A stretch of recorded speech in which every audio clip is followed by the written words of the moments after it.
Bonjour à toutes et à tous et bienvenue sur ce deuxième jour du village des associations, un événement qui regroupe plein d'associations diverses et variées avec des projets tous super plus les uns que les autres. Aujourd'hui nous accueillons Julien de l'association Abribus. Bonjour Julien, comment vas-tu? Bonjour, ça va, super, un peu chaud.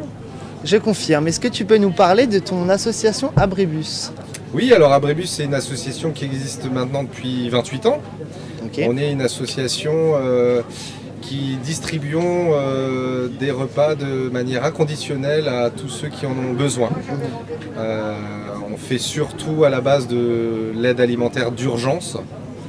Et maintenant la situation s'empire, on va peut-être en reparler. Et voilà, on a de plus en plus de gens à qui on doit distribuer des repas. Mais on est une association laïque, apartisane et antiraciste et composée uniquement de bénévoles. Ok, d'accord, très bien. Et du coup, est-ce que vous livrez ces repas? Comment est-ce que vous venez en aide aux gens avec votre bus? Alors on distribue les repas grâce effectivement à notre bus, c'est un peu notre identité. Donc notre bus il est stationné à la gare les jeudis, samedis et dimanches soirs. D'accord.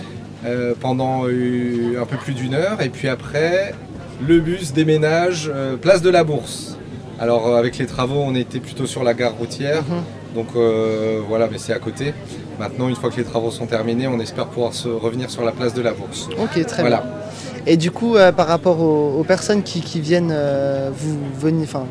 dont vous venez en aide, est-ce qu'il y a des critères à remplir ou comment ça se passe pour que les gens puissent venir chercher à manger? Alors justement, il n'y a aucun critère, on distribue vraiment des repas de manière inconditionnelle. D'accord, oui, il n'y a bien sûr aucune sélection. Oui. Les personnes viennent, en fait on distribue des repas au niveau du bus, on a surtout des hommes majeurs isolés ou en groupe qui viennent prendre des repas. Et puis à côté de ça, on a une camionnette et au niveau de la camionnette, ce sont plutôt des familles qui viennent prendre les repas. Ou des femmes ou les femmes seules, isolées. Voilà. Très bien.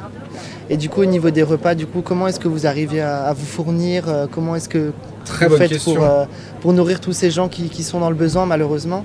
Alors déjà, les jeudis après-midi, samedi après-midi et dimanche après-midi, on fait la cuisine avant la distribution grâce à notre partenaire Emmaüs qui nous met à disposition leur cuisine et aussi un espace de stockage, un bureau où on peut stocker toutes les denrées. Il y a la banque alimentaire qui nous livre toutes les semaines, que je remercie, ou même donc tous les partenaires.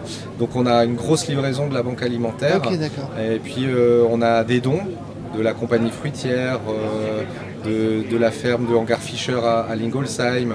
On fait des ramasses aussi de denrées auprès de magasins comme Naturalia, comme Auchan ou autres. Voilà, on fait beaucoup de choses comme ça. On a des boulangeries aussi qui sont partenaires, donc on récupère beaucoup de pain et des viennoiseries.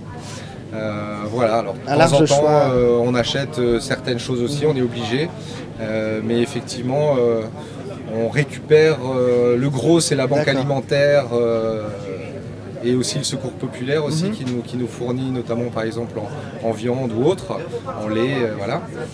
Mais sinon après effectivement on récupère pas mal de denrées. La grande majorité de nos denrées qu'on distribue c'est des choses qu'on récupère auprès de tous ces partenaires. Voilà. Et au niveau des particuliers, vous ne faites pas de collecte au niveau de gens de particuliers? Alors il y a des particuliers qui vous déposent justement donnent des choses, mais auprès des particuliers en fait on réceptionne plutôt des dons. D'accord, voilà, on réceptionne plutôt des dons. Donc je fais un appel aux dons pour les personnes qui ont envie de nous soutenir. Vous avez raison. Voilà, après on a certes des petits partenariats, effectivement, c'est plutôt des petites assos ou d'autres assos qui nous donnent par exemple des couvertures ou des vêtements pour l'hiver. Donc vous faites aussi côté alimentaire, c'est plutôt ce que je vous ai dit avant. Ça va plutôt être au niveau des particuliers, des plus petites structures, des dons d'argent, ou voilà, des couvertures, des choses comme ça.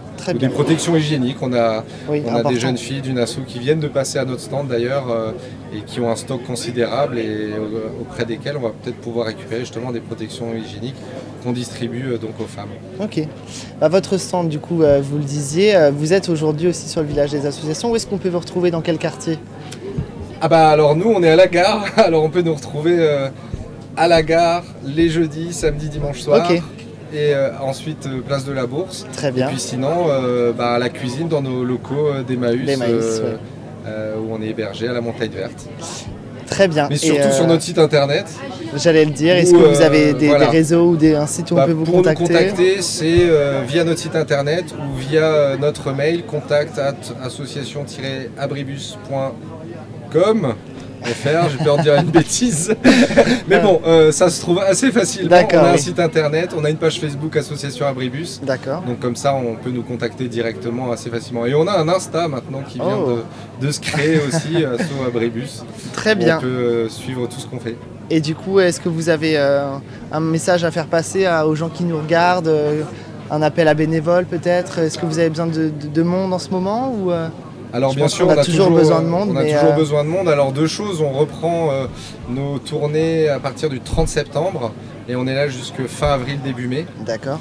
La situation elle est de pire en pire, pas que pour nous, mais dans l'actualité on l'a vu avec les Restos du Cœur, avec le Secours Populaire, etc. Alors ça, ce sont des grosses machines, mais il y a aussi toutes les petites assos comme la nôtre et comme d'autres à Strasbourg qui avons de plus en plus de difficultés. Parce qu'on a de plus en plus de monde. On est passé de 150-200 personnes il y a 4 ans à peu près à 600-700 personnes maintenant qui viennent à manger, de plus en plus de familles. Donc effectivement, on a besoin aussi de main d'œuvre pour aider à faire à manger, à distribuer les repas et à garder aussi le contact avec les gens parce qu'on n'est pas juste là pour donner un repas, on est aussi là pour discuter, pour partager un moment, pour apporter un peu de chaleur. Donc ça c'est important. Donc oui, des bénévoles, la situation alarmante et des bénévoles effectivement qui pourraient venir et donner un petit peu de leur temps. Il n'y a aucune obligation de venir régulièrement, toutes les semaines, etc. On a un planning sur notre site internet une fois qu'on a fait une petite inscription et on s'inscrit quand on peut, dès qu'on peut, voilà. Très bien, s'il y a certaines personnes qui sont intéressées par ce projet et qui souhaitent rejoindre l'équipe d'Abribus, n'hésitez pas à vous renseigner, ça leur aiderait, ça leur serait d'une grande aide. Tout à fait. Voilà, en tout cas, très beau projet. Merci. Et merci d'être venu. Avec plaisir, merci pour l'invitation. Merci d'avoir partagé ce moment avec nous sur ce plateau. Merci beaucoup. Et à bientôt et bon courage. Merci, et vous aussi. Merci. Merci.